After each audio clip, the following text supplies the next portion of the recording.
Thank you all and good morning. I'm just here to tell you a little bit about the charity that we operate. I'm the General Manager of SOSAD Ireland. We are a mental health charity. We offer support to people over 16 years of age with suicidal ideation, self-harming, bereavement, depression, stress and anxiety, or if sometimes people just need to talk to somebody who's not a friend and not a family member, so they need to be able to sort of get something out of their head and just talk. So that's what we're here to do.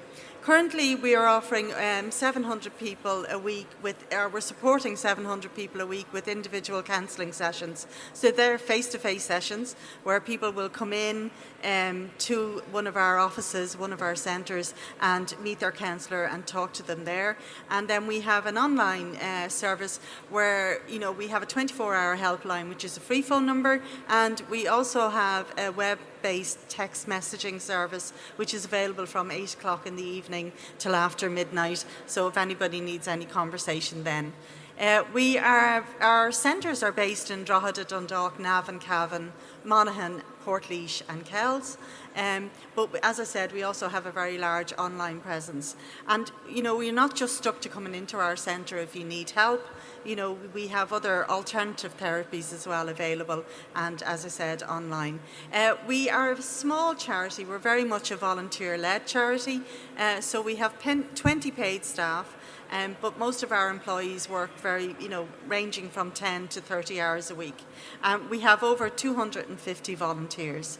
Our services, when we say we provide counselling services, we have over 109 accredited and pre-accredited counsellors. So you're talking about qualified professionals who are providing this service free of charge to members of the public and to people who need it. We work with various different colleges, and so third and fourth year students we have 87, and currently administrative and fundraising support we're around the 95 mark, but we always just put in 80 to 100 people. So the services we offer professional counselling. We have the 24-hour helpline. We have a drop-in centre in Cavan, which means, you can just call in, you can have a chat. If you need help with anything, there are people there to help you. We offer bereavement support groups, and as you know, over the past 18 months or so with COVID and everything, we haven't normally been able to do our usual bereavement routines, if you like, so it's been very difficult for people who've lost people in this time to sort of adapt and to be able to sort of reconcile, how somebody died or if they died alone in hospital. So we offer these as sort of support groups. We usually book a room in a hotel and there's nice tea and coffee, and it's a very friendly. The bereavement group services are led by qualified counsellors, so there is somebody there guiding it and helping everybody through it. I've talked about the messaging service, which is available from 8 p.m. till after midnight. We do a large project with young people, and when we say young people, we mean people between 16 and 25 years of age who come along, and it's a bit about peer mentoring. It's meeting other people of a similar age to yourself who are struggling with similar issues to you, and it's about learning from each other and how to be more resilient, how to have less anxiety, and how to be able to sort of adapt to the changing environment that we're in at the moment. We also run a DBT skills groups. DBT is very similar to CBT, but it's a bit more intense. We have a stand here, so if you need to ask us anything about our various therapies, you can come and talk to us about it. My personal favourite one is the walk and talk therapy. That's where you would meet your counsellor and go for a walk by the river, around a football pitch, in the woods. And sometimes it's easier to talk to somebody if you're walking along with them rather than if you're sitting in a room on your own face to face. It can be very daunting to open up to somebody in that situation. But if you're walking, as you know yourself, when you go out walking with your friends, if you're walking along with them, well then it's easier to talk to somebody. We also recognise that Ireland is a multicultural country, and English is not always the primary language of many of our communities. So in order to help that, we're trying to provide services in other languages. So currently we have services in Russian and Latvian. So we have Facebook pages, we advertise in Russian and Latvian. We have our messaging service where we have people available who are Russian and Latvian. And this, particularly in the environment where we are with the Ukrainian crisis, many people from the Ukraine area would speak Russian. And so we're trying to offer that support in a language that's familiar to them, with native speakers who know how to sort of, sometimes if you're a foreigner and you've learned a language, you don't know the idiom and the syntax of the language, whereas if you're a native speaker, it can be much easier to relate to other people, and particularly people in crisis. But we also are extending our service. We have Polish, we will have Spanish and Brazilian. So we're doing well along that lines. We are, as I said, as a charity, we are self-funding. We normally have to raise around over €600,000 a year to provide our services. All of our services are free of charge, so it doesn't cost anything to come in. We didn't want money, we don't want finance to be a burden to people if they need help. You need to be able to walk in and say, I need some help, and not have to worry about the cost of it. And that we've managed to do that now since 2007, and we're very proud of that, that we have managed to keep our services free. But we do that mainly because we fundraise like lunatics. I'm sure you're probably seen lots of posts from us across social media and things like that. And this is just like a snapshot of some of the events that we've had this year. It's been a difficult year for all charities. I'm not going to bang on about that, but we are very conscious that in order to be able to give people access to help and information, we need to be able to provide the services for free. So the title of this was The Future We're Working Towards. So I've told you who we are and where we come from. And what our aspirations are for people with mental health issues is that nobody feels alone on their journey. It can be very frightening if you're in a situation where everything appears to be dark. You can't see that there's a future for yourself. You're anxious about things that are happening around you. It can be very difficult. So what we want to do is sort of shine a light and say there is help available. It's very easy, accessible, and just come and talk to us.